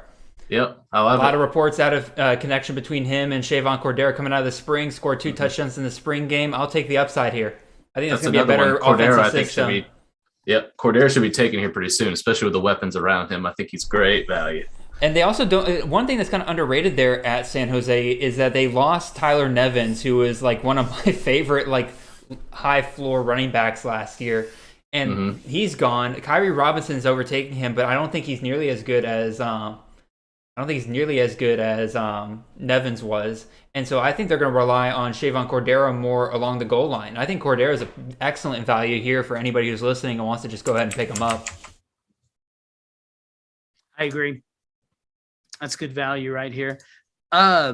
This is where you start to get definitely your pet guys. Here comes a tight end run. Oh, I agree. Oh, yeah, there's some... Bartholomew is a great pick here. Late. Especially at the 15th round. I love Latu at the 15th as well. Alrighty, let's see. Anything else kind of stick out to me here? Barbie going off is interesting because I know that. It's a real tight end run. Kincaid, Bartholomew, Latu, Jones, all off the board. I was hoping to take Jones as the second tight end, but it looks like we might have to dig deep for the second tight end a little later. So we'll see how it goes. I'll ask you, Mitch, that'll take one. You have Meyer as your first tight end and everything, but with this tight end run here, are you kind of feeling the pressure maybe to take a tight end? But I know you like to zag a lot. So what are you kind of thinking here? Heavens no is my answer. You don't end the run. You start the run. That's true. No, heavens no. Alrighty, Graham back on the clock here.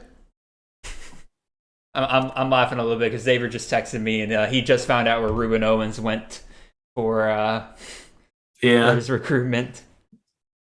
Okay, Graham, I'll be interested to hear what you have because again, Graham's very plugged into a lot of these SEC East programs. Dang it, Tom! Dang it! I was hoping he'd come back to me.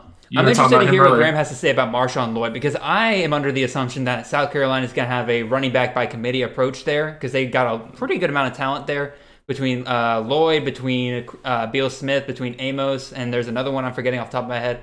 So I'll be interested to hear from Graham if there's anything that he's hearing that says Lloyd is kind of breaking away from the rest of the pack. Mike Washington, great pick in the 15th round. I was heavily considering taking him on the way back over here and just solidifying my stable of MAC running backs. No, and you got to love those MAC running backs. I went with a West Virginia wide receiver, and I think I'm going to go with likely one of the most boring, statistically great running backs of this class. And that's Ellis Merriweather. Yeah, I love Merriweather. 100 yards every game, man. Why not pick him? Yep. UMass, baby. UMass asks, a game script, what's that? We're behind 40 points? Who cares? We're going to run the ball. Run the ball. Run the clock That's right. We're not trying to win. Yeah. Just run the ball. I'm not Edwards is a sure. good pick. He gets good yardage all the time. I'm going to go with it. So again, not a sexy selection, but I think a good one. Look at the depth of running back, man. This is the dog in me talking maybe, but Stetson Bennett is a underrated fantasy quarterback in my opinion here. He has some weeks. I think the Dogs are going to have to rely on their offense a little bit more this year. He's not going to be taken out in the third quarter like he has been. And he has the ability to randomly produce a 4 or 5 touchdown game like we saw last year. There are games where he just does that. Now, there's also games where, like Arkansas last year, where he throws for 71 yards, no touchdowns, hardly runs on the ground, and you're just sitting there throwing your hands up being like, well, my quarterback's got 3 points now. Right. But, again, this is a best ball.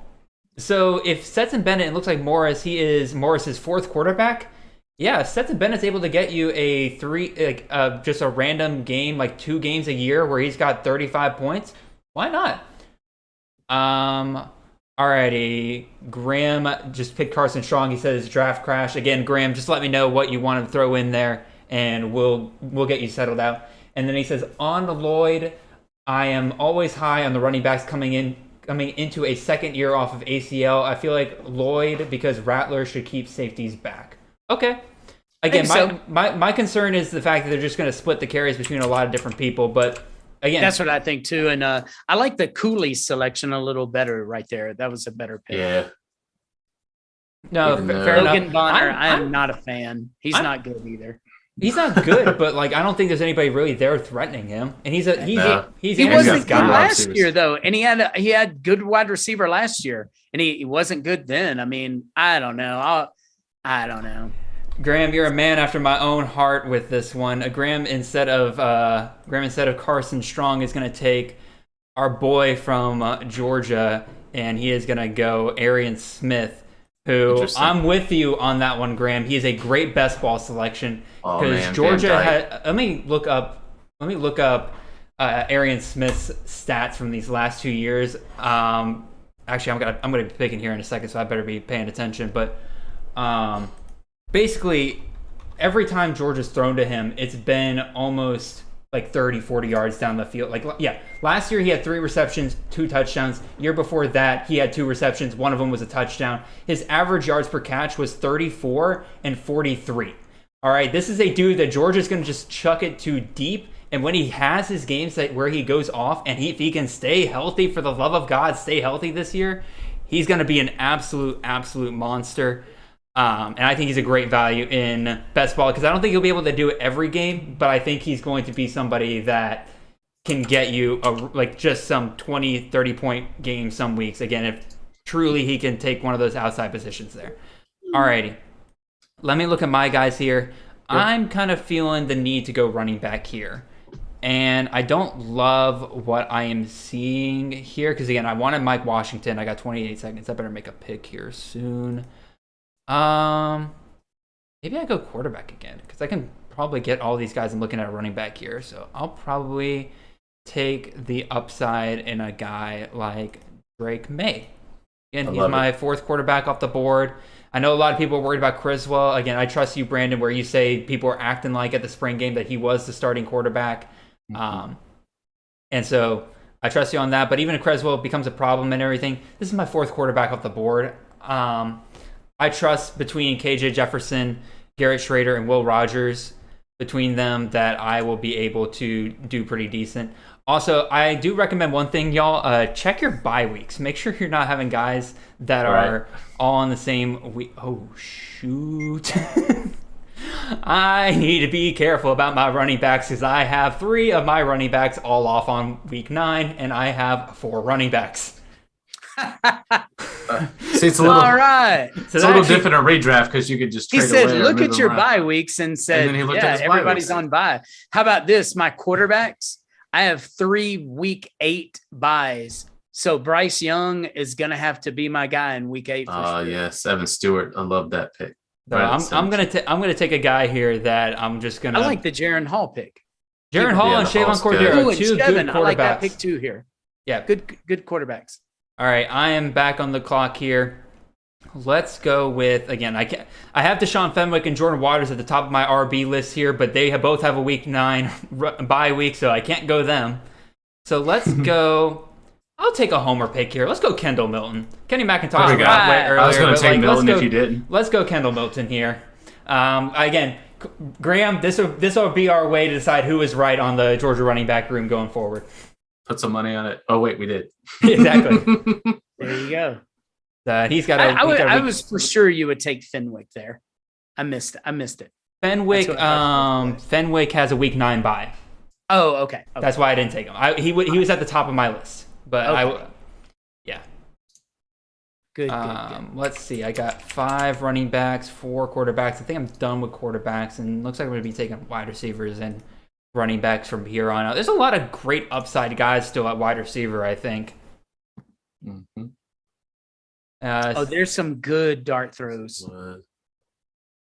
I like Hazelwood. Yep. Yeah. Hazelwood's fallen. He's fallen far, and I know it's reports out of camp have made it to sound like that. It's he hasn't solidified himself as that top guy. And I don't blame people for backing off a little bit, but 17th round, yeah, take a shot on him. Why not? Donovan Green. Man, I've been burned on him for what feels like forever. So yeah. I'm going to pass on him. Again, hopefully he doesn't get injured again, because I think he'll be a top 2 receiver there at Wake Forest, and they have enough passing volume to where they could have 2 guys. I still think A.T. Perry's going to be the guy, clearly. Yeah, by a long shot. Valaday. That's a guy who's not very good at football. Nope. I got tricked on him. I thought he was good. He's not. Swin was a much better football player. Much better.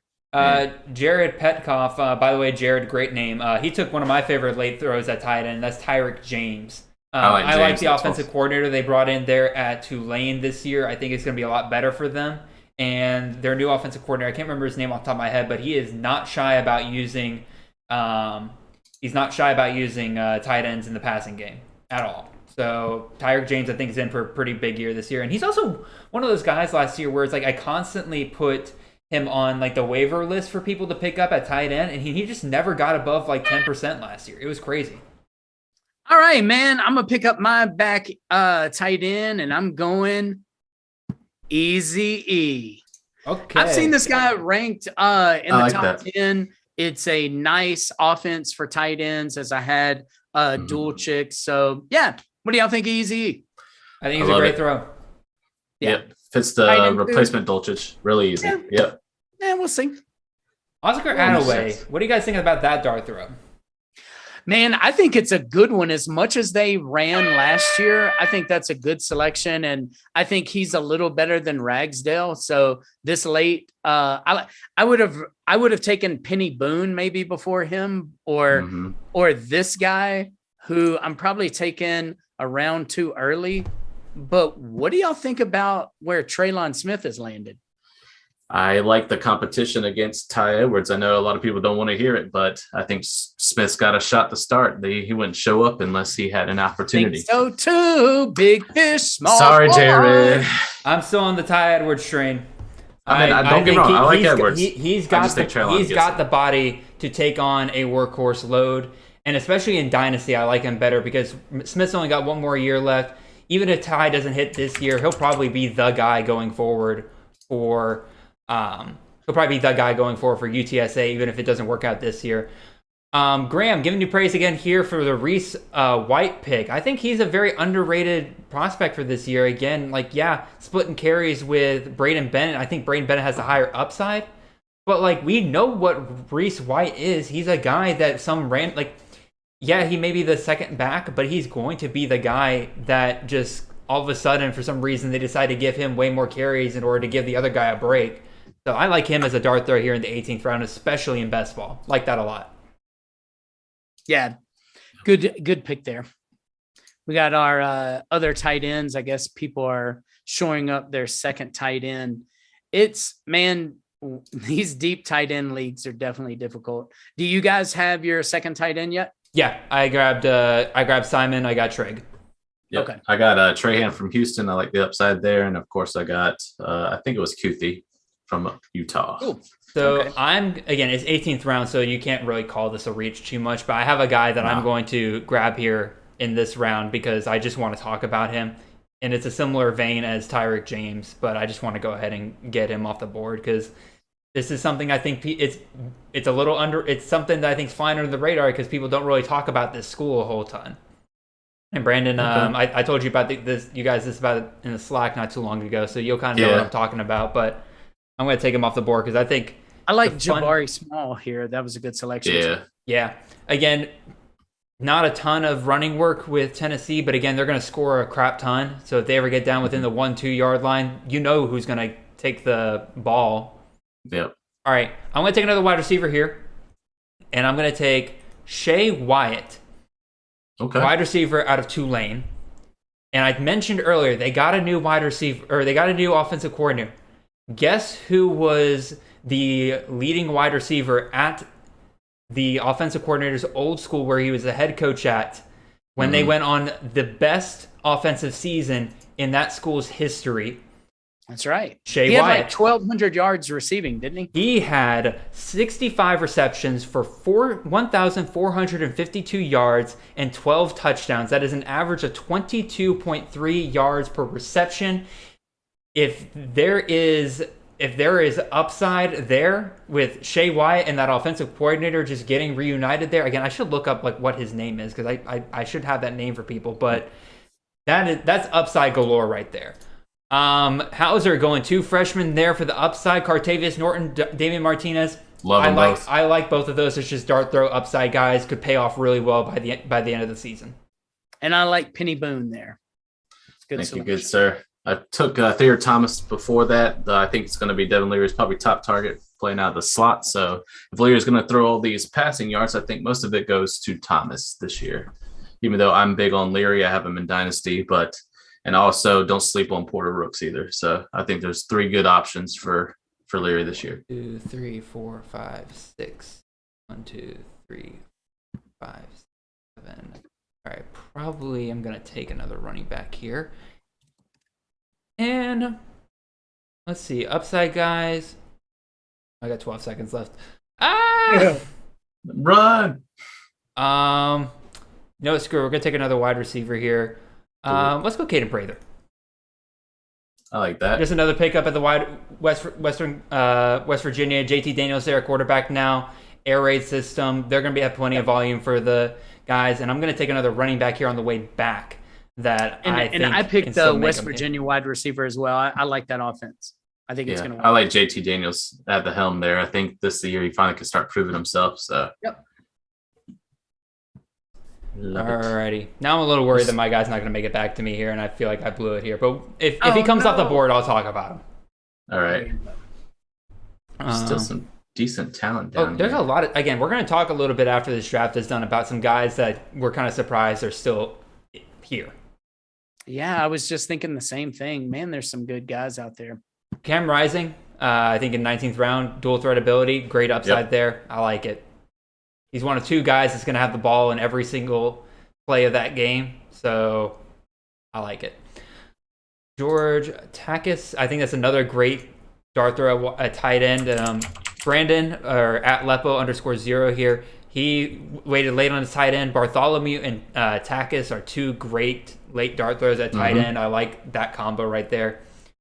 Jarek Broussard and Tucker Gregg. I'm kind of off Georgia State running backs. I feel like I got burned by them way too many times where I thought they were looking good, and then all of a sudden they give it to somebody new the next week. So I'm kind of off that.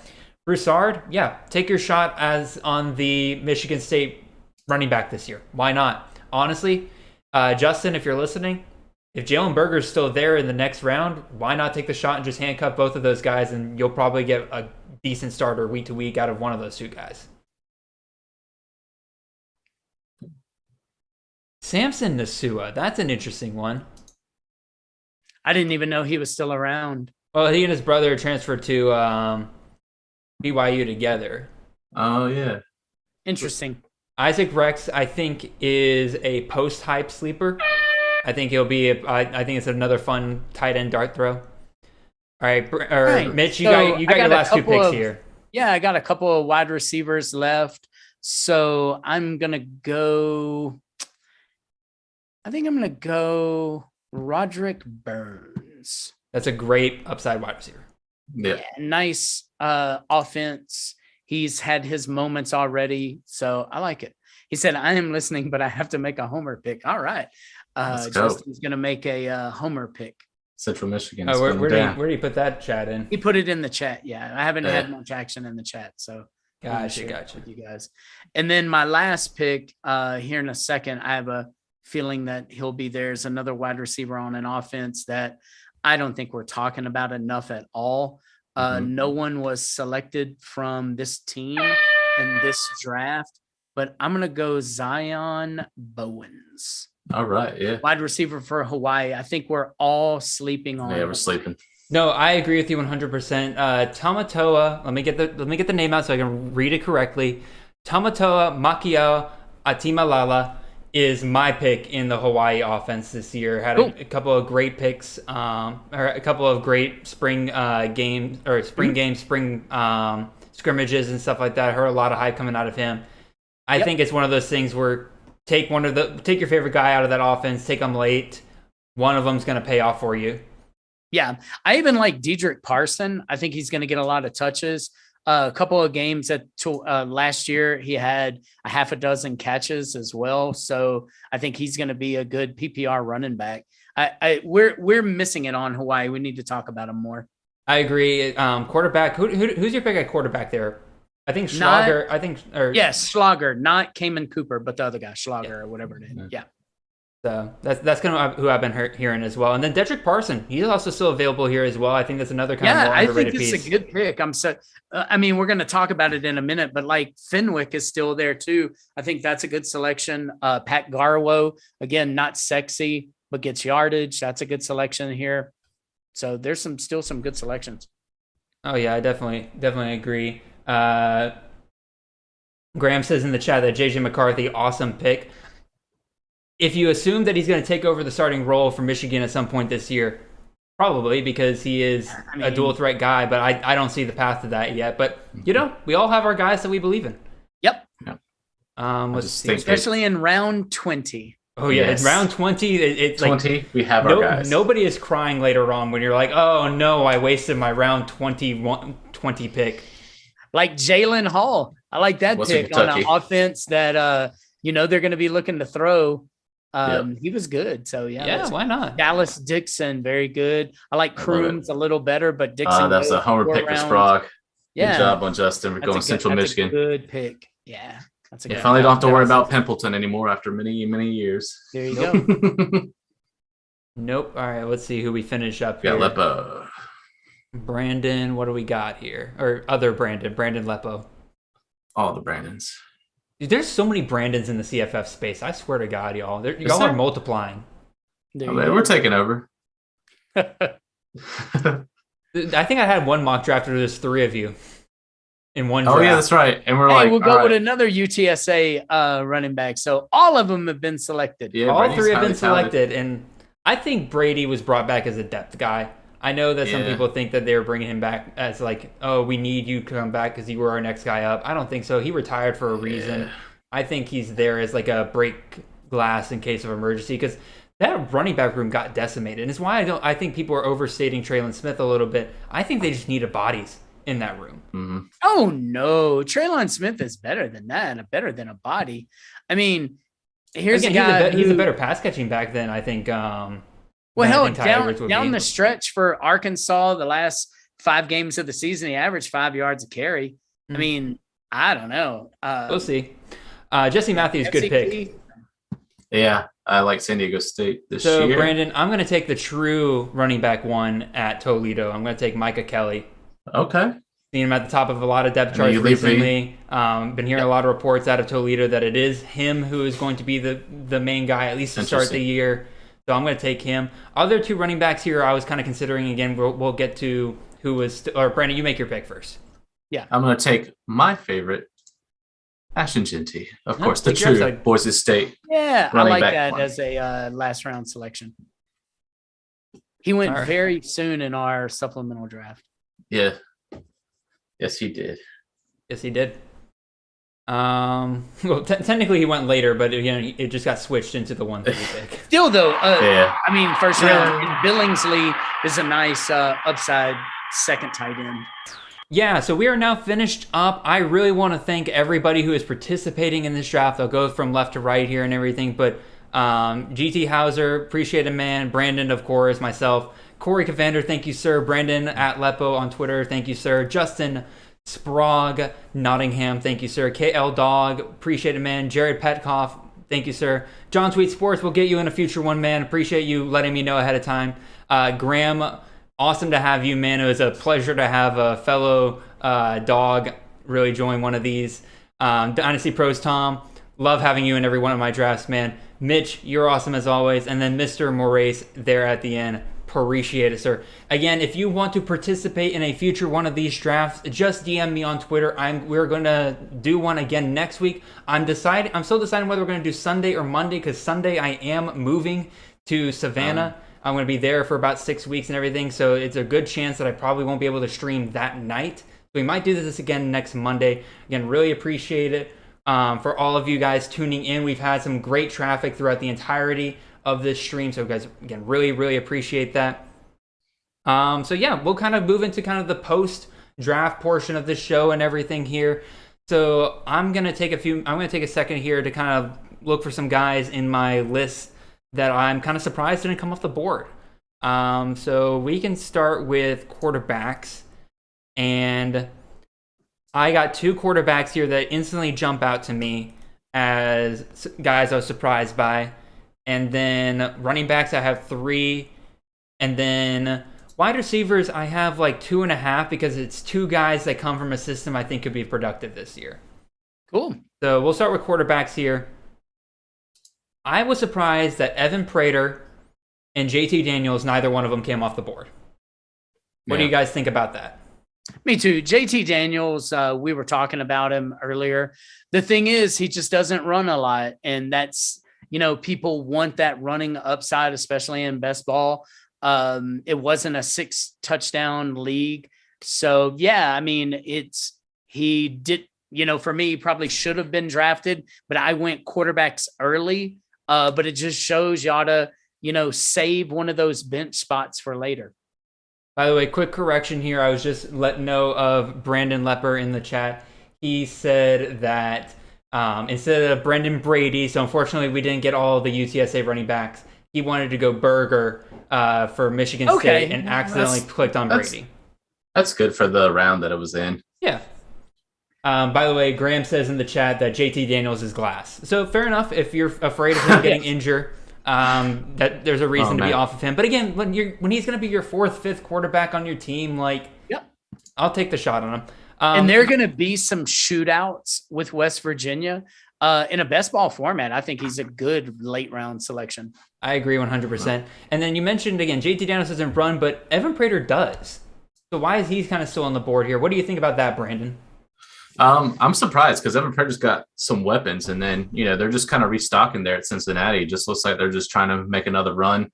There's a certain tight end that didn't pull off that's from Cincinnati that I'm surprised actually didn't go either. I actually forgot about him. I'm not going to lie. I forgot to add him in my queue. So Mateer there. And then of course he's got, I forget who the one that was Alec Pierce, the wide receiver 2, the one that's probably going to take over at wide receiver 1. Tyler Scott? I think so. Yeah. He seems to be primed to kind of be that guy that's on the outside. Prater's got weapons. And now, we got Corey Kiner in there. So I'm surprised, especially because he can get out and gain some yards on the ground. And, he's not that kind of guy that's going to be dumb enough to really just go head first. It seems like he's pretty careful with his run capability. So yeah. I'm really surprised with that. Let's look at some of the other names. Justin in the chat said DJU and Rattler both went undrafted, and last year they were first rounders. I know. Yeah. That is kind of pretty crazy. Tommy Harvey wants us to mention Nick Marner, the transfer from Hawaii, going to Cincinnati as well. I agree. That's another fun late one. So, Mitch, give me one quarterback that you were surprised by, and Brandon, we'll go to you real quick. I don't like this quarterback at all. I mean, it feels like he's been around 100 years and always a bridesmaid, never a bride. But Spencer Sanders scored 300 points last year and wasn't drafted. That's strange. I think people are just done with trying to guess when he'll be the upside pick. Yep, mine would be Tonson Teo, who is now the JMU quarterback. I think, you're coming from P5 pedigree, and now all of a sudden you you're going to probably play from behind. So I'm expecting probably some Spencer Sanders type numbers where he might get up near the 300 type points or something like that. It's very possible. So I was surprised he wasn't taken as a late round flower. I thought about it, but I wanted to beef up my running back game. So I did that instead. Dual threat guy too. I'll go through some running backs here. I was kind of surprised. And both two of these running backs I was considering with my final pick. I went with Micah Kelly instead. But E.J. Smith, running back at Stanford. Dedrick Parson at Hawaii, I mentioned him. And then Tyjae Spears at Tulane. I honestly, if Spears, if I didn't have a bunch of running backs at week 9 already with a bye week, I probably would have taken Spears over Kelly there. Definitely. What do you guys think about those 3 guys still being on the board here? Especially Spears. I was pretty surprised. I thought he would probably be taken later rounds. In Dynasty, he's taken, fairly a lot faster than that. So I am surprised Spears is still sitting there. Go ahead. I like Spears out of those guys, but I like Parson too. I mean, all of them are good. I mean, EJ Smith could be something. All of those guys are draftable. And when looking at my team, like Traylon Smith, those guys are probably better than him. But I just wanted to draft Smith to bring up the fact that there's UTSA chatter. Yeah. But I like Parson, especially in PPR league. And again, I think we're sleeping on the Hawaii. I'm going to bring up something though that maybe has never happened since I played college fantasy football. There wasn't one Oklahoma Sooner running back selected. That's true. Yep. And I think part of that has been, I have been beating the drum that it's going to be running back by committee there with Levy. Yeah. And I know you kind of disagree with that a little bit, Mitch, because you think that partially it's just been the difference in talent between their top backs versus the backs behind I them. do believe that's why, but it still could be a committee. I mean, you're likely right, but for no one to say take Eric Gray or take a chance on the freshman Barnes, it just seems strange in a best ball that we have the Oklahoma Sooners in the weak Big 12 and we don't care. Justin brought up John Emery, running back LSU, post-hype sleeper. I agree. Definitely could have been drafted in this draft. Tommy Harvey wants us to mention Montrell Johnson and Frank Gore Jr. Frank Gore, I'd say, was probably the more surprising out of those two, I would say. I was going to bring up Frank Gore Jr. There was a time where he actually played quarterback. So you played another quarterback in the running back position. That was pretty crazy last year. So yeah, it knocked me out of the Kings Classic Championship is what it did. Oh, yeah. Sorry about that. I did really good in DFS that time. I got some money on that game. So I believe it. Mitch, give me one running back that you were surprised that we haven't talked about yet. Fenwick. I mean, I don't know why Fenwick wasn't selected. I know people are on the freshman, but again, Fenwick is a guy that can pop the long one. I don't know. And that offense last year, he had a couple of 20-point games. So I'm not sure why people are so off of him. I kind of agree with you. Again, if I didn't have so many week 9 guys already, I would have taken Fenwick several rounds ago. And it's the same attitude that I have with the quarterbacks I was talking about earlier, where like Fenwick's going to start the season as RB1 for Oregon State, and he's not going to give up that job easily. Now, I believe in Damian Martinez. I like him a lot. Yeah. And I think he could overtake Fenwick by year's end. But also, if you're going to take a guy in redraft, take the guy who's at least going to start. And then if you mess up and find out he's going to lose carries, that's when you work the waiver wire kind of later on in the season. Pat Garwo had 4 100-yard games, and he didn't get drafted either. Oh, yeah, that's another good call. And that's an offense that hasn't changed much. So why would Garwo be worse than he scored 195 in this scoring system last year? Yeah. Do you think it's because he's Jerkovich better is than back? Traylon Smith? I should have Garwo over Traylon Smith.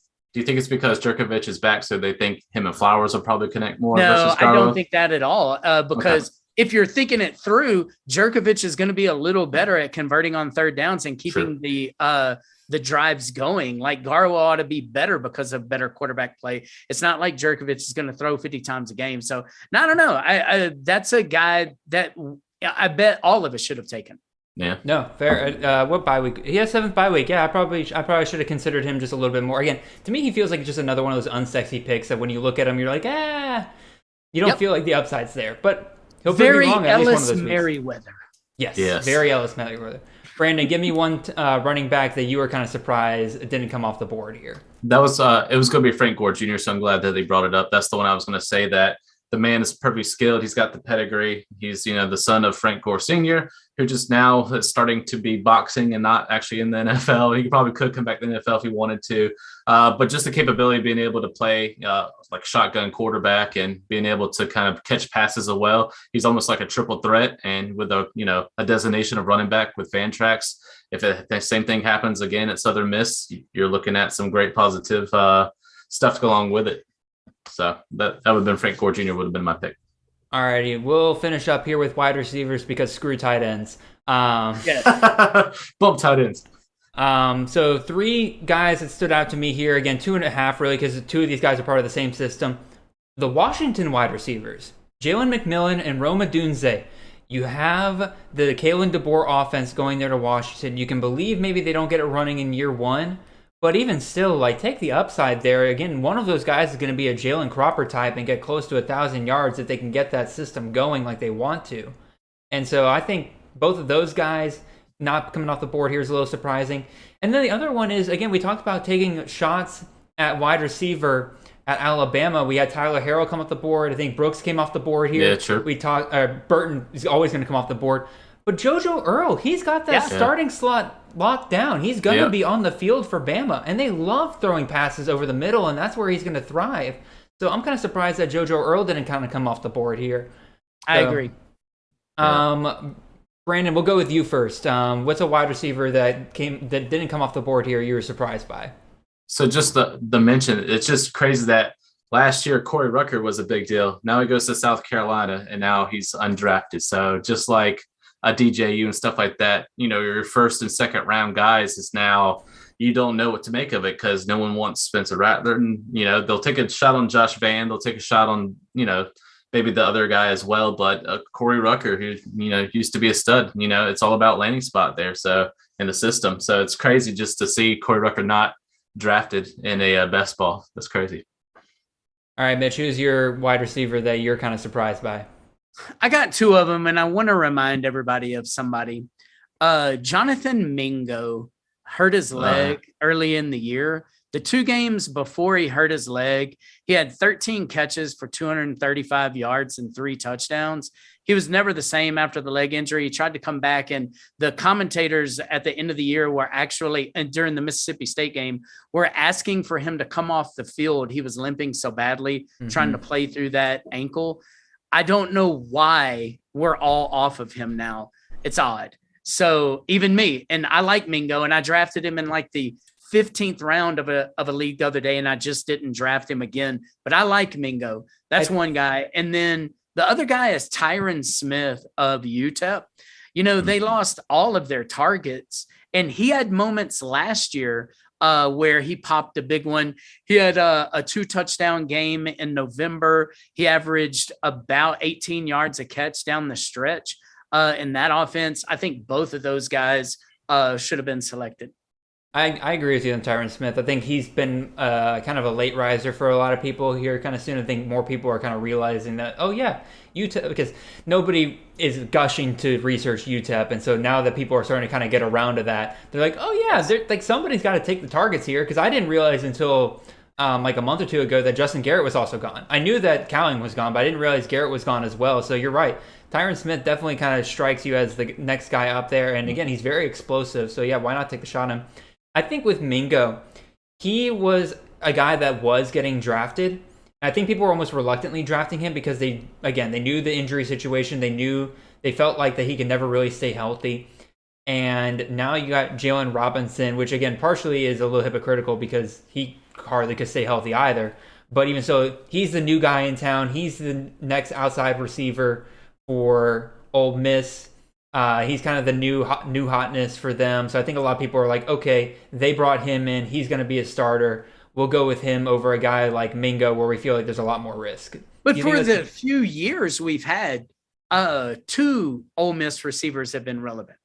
Mm-hmm. You know what I mean? It has supported multiple receivers, yet we're not really drafting anybody like anybody is very good. I traded for Jalen Robinson the other day for Demas. I have a lot of Demas shares, and I really just wanted to get a trade dialogue with someone new. So I like the upside of Robinson. But again, I just think we forget who the team may feel as special. Mhm. Like Mingo was their main guy. He got hurt and he worked his ass off to limp around in the Egg Bowl. I just think we kind of we're like, hey, Ole Miss went and got Jalen Robinson. I bet you Mingo is respected in the locker room. People, I'll tell you this, and I will have the most shares of Mingo of all of us because I just think that matters. And again, the last time he was healthy, he was putting up monster numbers. No, absolutely fair. I don't know what he did in the spring though. It would be cool if somebody knows. Drop it in the chat. Throw it in. I don't know if he's healthy yet. I have no idea. I know he didn't play in the spring game. I know that for a fact. Okay. Before we head out of here, again, Tommy drops a few guys that he was surprised by.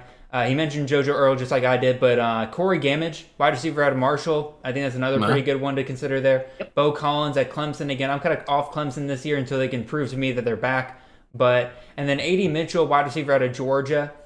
He's got the X position locked down for Georgia this year. And so I think he has an upside of around like 60 catches this year. So if that's your thing, I think that's that's somebody to target there in the later rounds. He's not somebody I would want to grab as like a full-time starter or anything like that. But, in a best ball, he's going to have some pretty good games. And again, we've shown like in the last year's national championship, Bennett will target him deep when he needs to. So it's not like the upside definitely isn't there, at least for 1 or 2 weeks given in the season. So I think we're going to pretty much call it there, boys. We're running about 2 hours here. I think it's a pretty good time to kind of finish up here. Again, sorry, tight ends, but nobody really cares that much about you, at least this late. So we'll maybe when we have more time in the future. But even so, Brandon, Mitch, really appreciate you guys joining here and everything. Brandon, let people know where they can find you and what kind of content you're working on right now. And Mitch, once he's finished, just kind of let them know what you're doing as well. Cool. Sure. I'm Brandon Sanders. You can find me at CFF University. Of course, you can find the Future Freshman podcast every Friday morning at 6 a.m. And then, of course, the video versions at 8 a.m. We'll be transitioning here the next couple weeks until, the new season as well. Of course, if you check out campus2canton.com, you'll find all of our articles, guides, tools, things like that you can check out. I highly recommend the NIL tier for those that are just all about the guides and stuff like that. Or if you want direct access to guys like Jared, myself, Mitch is an NIL member. So if you want his opinion as well, he's in the chat as well. So go check that out, campus2canton.com, and you can find me on Twitter. So hit me up. And for me, I am about to start an audio book for my sales training. So that's going to be pretty fun. I'm excited about my audio book. And fantasy wise, I'm just, trying to ride in y'all's wake, the wake of the experts. But I'm excited to play along and do some of these drafts. So I appreciate the invite. Hey man, it's awesome. Again, I love whenever the three of us can get together for one of these shows or for anything. Because again, it's always just fun dialogue between the three of us. In terms of where you can find me, I am at CFF_Jared on Twitter.